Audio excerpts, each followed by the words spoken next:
Welcome to Georgia Detours. I'm your host, Devonna Watson. We've been to a lot of great restaurants, but none are like the two in this episode. These two restaurants are among the most haunted places in Georgia. Let's not waste any more time. Our first stop, Pitty Pat's Porch in Atlanta. I've been here for about 20, 30-something years. 25 years. I've been here almost 7 years now. I've been here for 2 months. Just about all the people that you see in here regular, everybody been here for a while. This place don't have a large turnover. If people that come, they be here for a while. We just like family here. We get along well. It's about communication. We communicate with one another. We work as a team. Because if you don't work as a team, you'll never get nothing accomplished. So we work as a team here. The people here, there's a lot of support, the staff member, everything's nice. But the place is like, it's different than any place. This place is, people are more like, kind of like a family.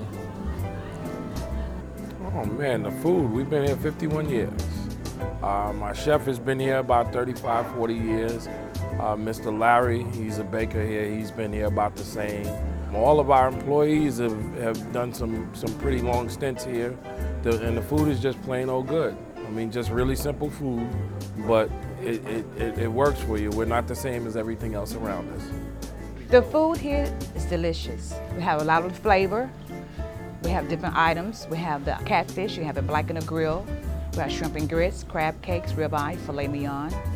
We have the pork tenderloin with the curry peanut sauce with the sweet potato yams. We have some good damn fried chicken. Combo, half a rack of ribs and fried chicken. So we have really good food here, good tasteful food. We cook it at your taste, whatever you like. It's real good here. The breads is good, the drinks, mint juleps, ankle breakers, moonshiner's punch, melon lemonade, peach margaritas, the drinks. They got a bakery downstairs, and the desserts are homemade. We got sweet potato muffins, brownies, cornbread, biscuits. If it's really, really busy, you can make 1,000 biscuits easily. 1,000. 1,000 biscuits or more. And cornbread, we have these huge pans about this long and wide. And we make about 8 of them. And you cut the bread in squares. My favorite dish is salmon. You can have it black in the grill. I like it grilled. It's because it's like got a lot of flavor. It's flaky, kind of mild a little bit. Yes. Mm-hmm. If I was going to get something to eat for myself, I would like a combination combo, which is fried chicken and ribs. Personally, the Chef David Stare combo comes with 2 pieces of chicken, half-stack barbecue ribs. I like mine with mashed potatoes anyways.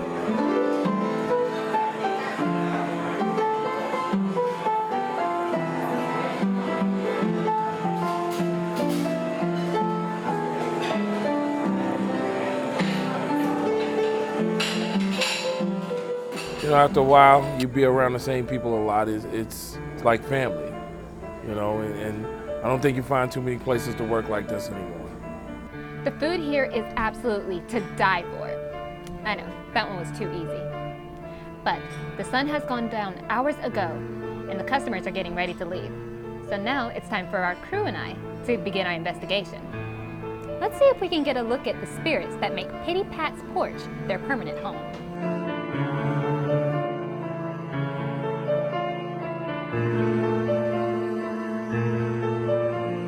Do you slam doors?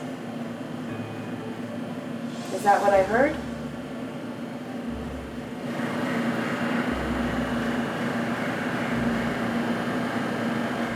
Do you know? What was it? Of course. Yeah, I did. So did you whisper into the camera? If so, if that's all you can get out, whisper into the camera.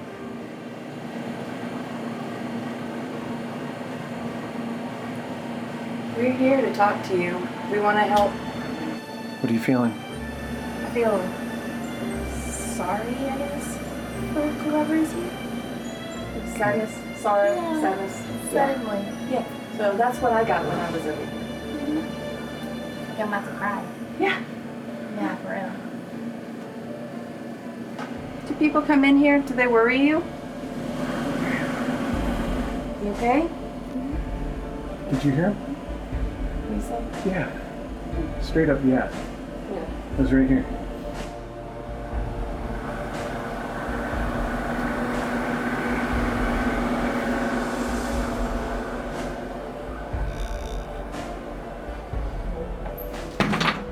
Wait. Wait. There's something right here. Yeah. Did you see this? Huh? Watch the camera. It's acting up. Oh my gosh. Yeah, he's right here. He's on the camera. Or she. Will you let the camera go?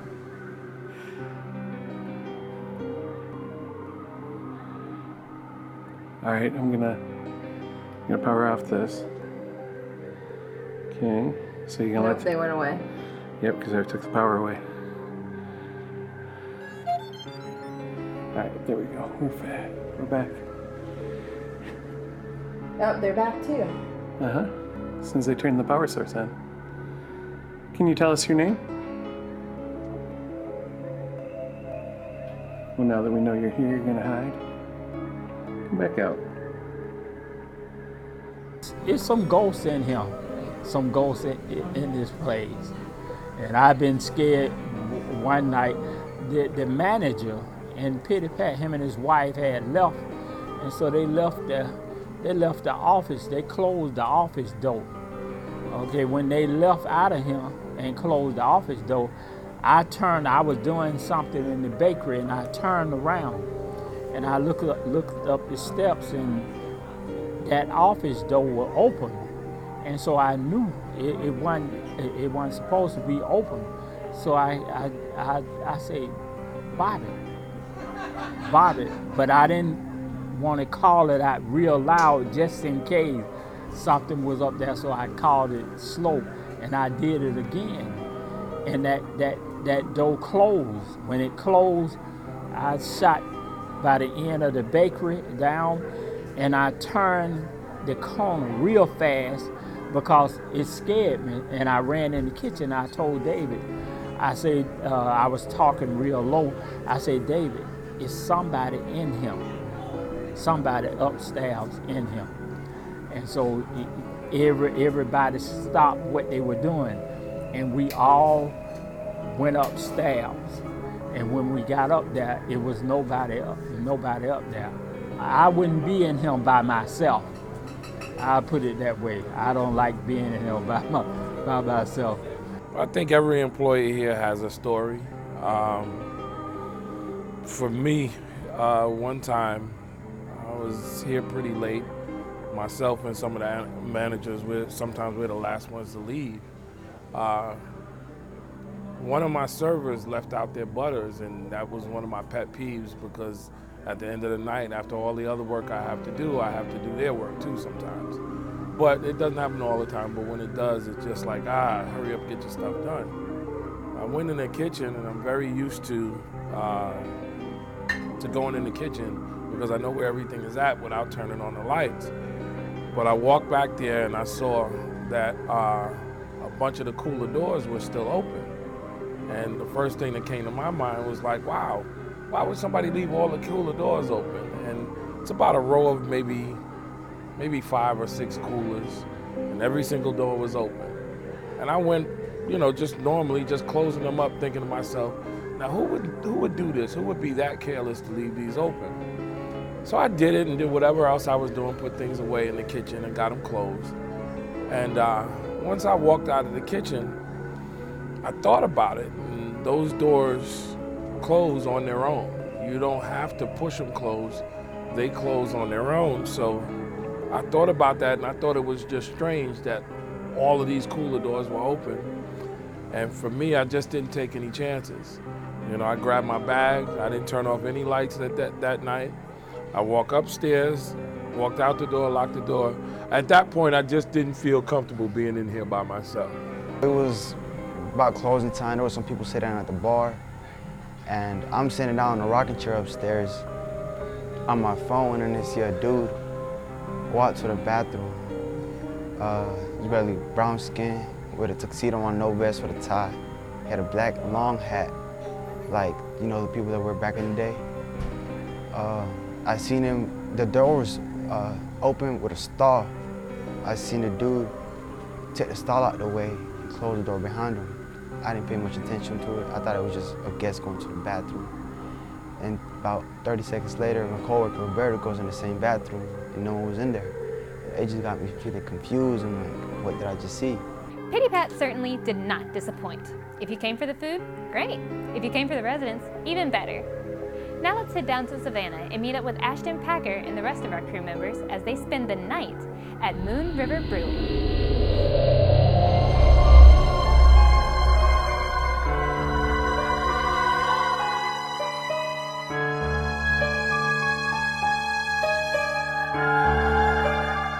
Tonight, we visit Moon River Brewing Company to try their aptly named Apparition Ale and famous Shrimp Creole, and even stay a while to introduce ourselves to the guests that have been there longer than anybody. We opened on April 10th of '99, and we've had a variety of different partners. Now it's just me. When the laws changed in Georgia, which incidentally was one of the last states in the country to legalize brew pubs, some guys opened up the Oglethorpe Brewing Company, and they lasted just a little under 2 years. And then we came in kind of behind them and picked up the pieces and made a few changes and got it going again as the Moon River Brewing Company. I had been in the brewing business for about 5 years prior to that, working in a couple of different breweries. But I spent about 5 years at the Frederick Brewing Company in Frederick, Maryland, and I kind of was hitting my head on the ceiling of that company and was looking for other opportunities, and my wife and I found an opportunity here in Savannah. So we really liked the city, and you know, sometimes you got to go where you want to be and then figure out how your business is going to work there. So we wanted to be in Savannah, and that's what we did. Kind of in the mid-90s, things really started to take off with American craft brewing, and that was really intriguing to me. I had been a home brewer, like so many of us in this field, prior to that, and that's kind of what gave me the awareness of beer and its amazing potential for flavor, and also just kind of being intrigued by the styles and the culture that goes along with beer all over the world. So that's kind of what sucked me into it. When we first opened, we had a proper chef, and we had some pretty exciting cuisine for Savannah at the time. I mean, there weren't too many fine dining restaurants, and we weren't trying to be fine dining, but we had some really nice stuff on the menu, all hand prepared. And that, you know, we had that sort of honeymoon period where we were the newest Chinese object in town, and as that started to wane, we realized that the beer market here was not very sophisticated at the time.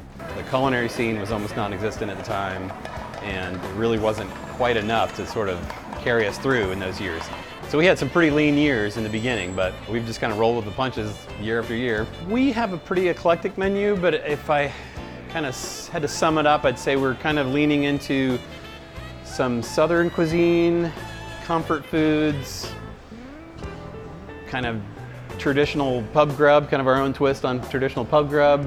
We're really just striving to be as relaxed and comfortable as we possibly can with our food. And probably almost more important in all of that is making it so that it is super compatible with the incredible diversity of flavors that we have on our beer menu. My favorite dish on our menu is our chicken and sausage Creole.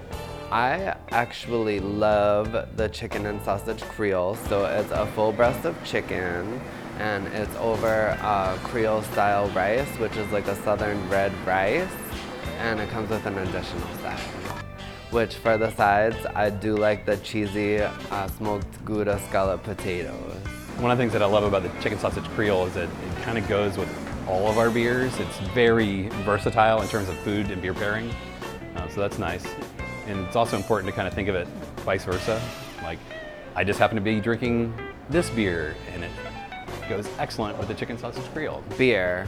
Beer all the time. I love the beer here. We actually make sometimes as many as 11 beers at one time, and they brew it right in-house. So we always have a wide variety, and it kind of caters to the season. In the fall season, we have a sweet potato beer called Taterlicious with a cinnamon and sugar rim, and it's very delicious. Meandering downtown in Moon River Brewing Company, I came in and tried a beer before I even started working here and decided to apply here for a job. Started off as a host and now I'm the server. My favorite beer is a Wild Wacky Wit. Is our Belgian wheat. We use coriander, orange peel, and chamomile. And we also won a gold medal at the Great American Beer Festival in Colorado in 2017. So I suggest that beer to most of my guests. When we first got here, there were all these stories that came from the Oglethorpe Brewing Company folks that had been here before us. And those guys, we heard, actually slept in the building while they were renovating it. Like, they were literally staying here, and so there were all kinds of stories. But I'm one of the people here that tends to think of these things as just stories. I have not had any personal experiences, and I'm just a terrible liar, so I just don't even bother, you know. Everybody here seems to have a story but me. I love working at Moon River, although sometimes it does get a little spooky around here. I was coming back from my break about a month ago. We were Saturday night. I just had my food and had no table, so I decided to start rolling silverware. I was up front in the restaurant. I found a long white hair, strangely, on the podium next to me where I was rolling silverware. And I looked around, no one has white hair here. There's a tale of a woman in white with a white hair and veil, a ghostly image that people capture on their cameras and stuff. And I threw the hair down on the ground, and when I did, I felt something claw my neck. So it was pretty intense. I was pretty nervous. I was like, what the heck? And I had a little blood, but I was like, okay. I've also had my apron pulled on a few times. Last summer, I was upstairs getting ready for my shift. We have 2 sets of lockers on each side, and I have my back turned. I heard bam, and I turned around, no one's there. It was pretty crazy. I was like in the middle of the day, and the locker slammed by itself shut. So we've had cabinets open. A lot of the servers and bartenders, we hear our names being called throughout the restaurant during our shifts. There's no one there. So everyone turns around, and it's pretty intense. So in the 5 years that I've worked here, I've really only had one experience. I had heard stories about the lady in white, who is kind of a sad soul that haunts this actual floor that we're on at Moon River. I had heard stories that she wails or cries, and you can kind of hear her late at night, or people have seen like visions of her, and you know, I just kind of brushed it off. But one night, pretty late after a really long shift, it was probably about midnight, I was up in the stock room getting some last minute things for the next day.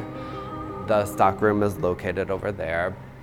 I heard somebody crying, and I wasn't scared at first. I actually just thought something was wrong with a coworker, so I kind of came out of the stock room, you know, hello, like, is everything okay? Like, what's wrong? Like, more worried. But it sounded like a sad cry, not a hurt cry. So I was just kind of looking around, and I came into this main room, actually where I'm standing in.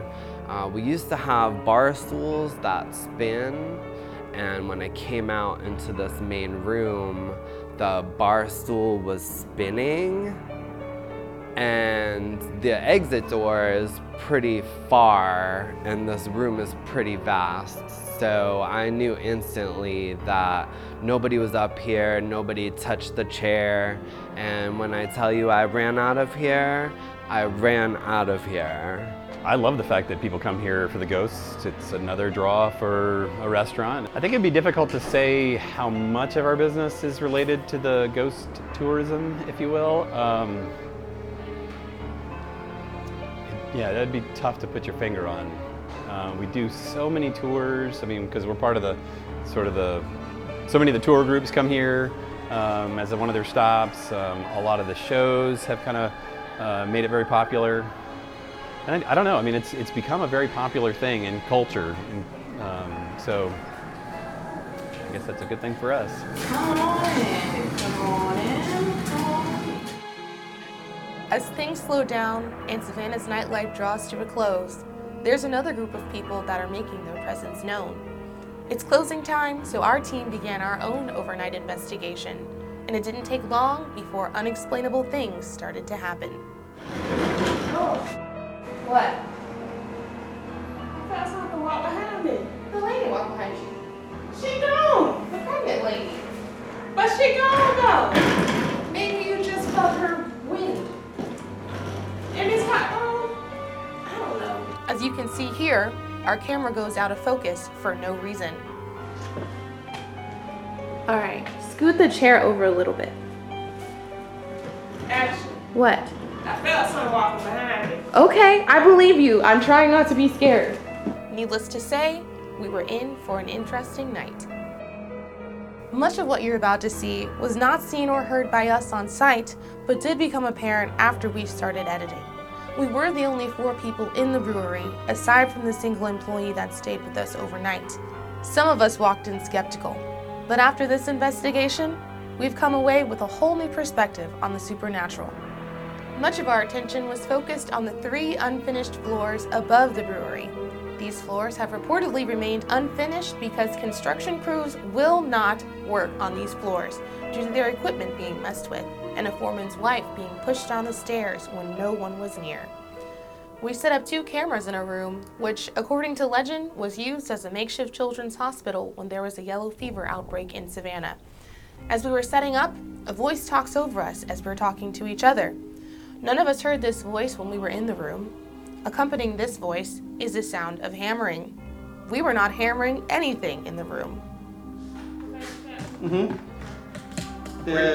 Where'd you take that one from? Listen again, as you clearly hear the voice talk over the 2 male voices in the room, saying, dead.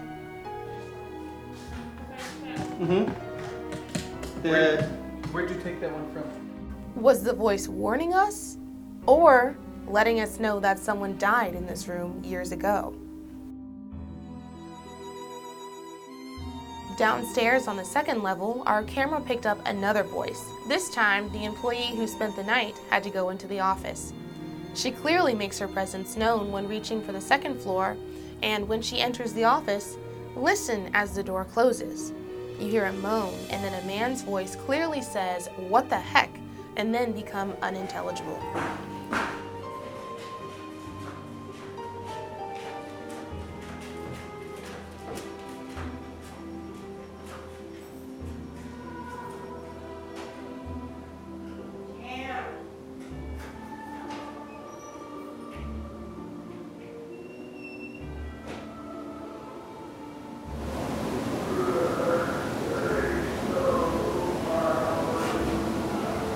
Listen again. Could this be a spirit that was disturbed by the loud noises?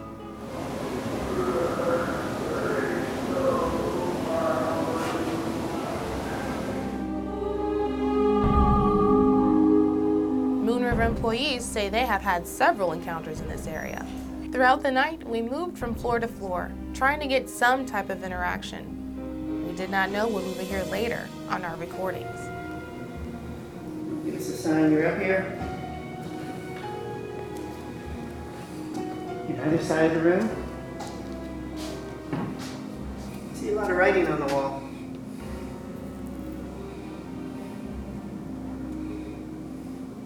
Can you say what any of this means? Back on the 2nd floor, a voice of what sounds like an African American woman calls out to her children.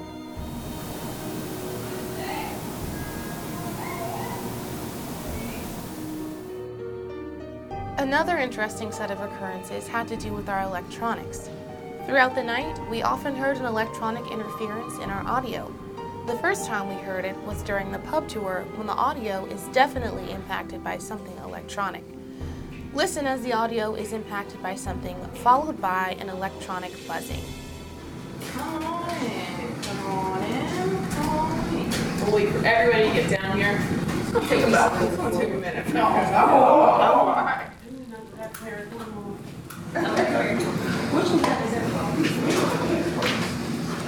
Audio anomalies occurred throughout the time the pub tour was in the lower level, and as the audio level dipped and rose without anyone manipulating it from our crew.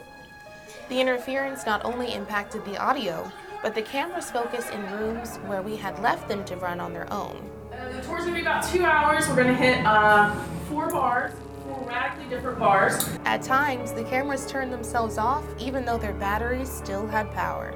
Later, as I was protesting investigating a particular area when my camera went up on its own, I will admit at that point I was really scared. Do I have to lock this door or just close it? Lock it and then try to open it. Oh, wait. Oh my god. Touch it? Oh my god. Take it, take it. You didn't touch it? No. Oh, cool. Are you messing with me? No. That's cool. Why was it vibrating like that? Oh, it's vibrating and it went up? Oh god. Oh, cool. No. I don't want to touch it now. It's all good. I went into this story thinking it would be a fun, somewhat spooky experience, but at some points during the investigation, I really just wanted to get out of there because of how spooky it was. You really should experience it for yourself, but I'm happy to say that I've walked away with a whole new perspective on the supernatural. And if the ghosts say you should run, it might just be a good idea. Yeah, looks like it. I think it was going back this way. Backwards was right.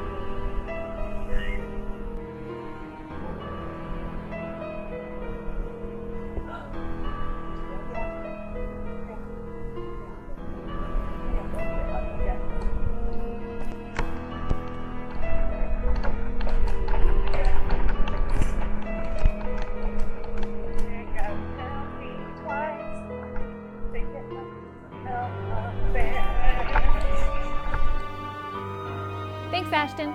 That was really brave of you guys to spend the night. I don't think I could have done that. And to all of you, thanks for joining us. We hope you enjoyed watching it as much as we enjoyed bringing it to you. Join us next time as we take you on another Georgia Detour.